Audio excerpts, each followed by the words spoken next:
Majira haya ndipo ambapo tumempata Kamanda Mulilo ambaye amethibitisha kukamatwa kwa mfanyabiashara Niffer kutokana na tuhuma za kuhamasisha maandamano kuelekea tarehe 29. Naam, Kamanda, kuna taarifa kwamba mfanyabiashara Niffer anauzaga vipodozi, duka lake liko maeneo ya Sinza Kumekucha, kwamba kuna watu wamemchukua pale siku ya leo majira ya saa 8. Polisi wamemkamata. Ndio. Wala sio watu, polisi. Sema polisi wamemkamata, mimi ndio nakwambia. Na ni kwa tuhuma zipi Kamanda, au kwa ajili ya issue gani Kamanda? Anatuhumiwa kujihusisha na kuhamasisha watu kufanya fujo. Ndiyo. Siku ya kupiga kura, siku ya uchaguzi mkuu. Ndiyo. Anatuhumiwa na kuhamasisha watu kuchoma vituo vya mafuta.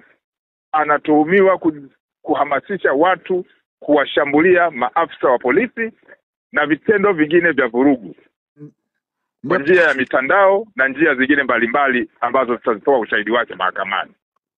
Na kwa sababu hizo, ndio Kamanda, baada ya kufuatilia amekamatwa na jeshi la polisi na anahojiwa. Ndio Kamanda. Na labda Kamanda, una swali lingine? Mbali ya tuhuma hizo Kamanda, kuna watu wengine ambao pia mnawashikilia kutokana na tuhuma hizo? Una swali lingine kuhusu Niffer ambaye ulikuwa unamuelezea? Hapana Kamanda. Kwako ni mfanyabiashara, kwa jeshi la polisi ni mtuhumiwa. Naam, asante sana Kamanda.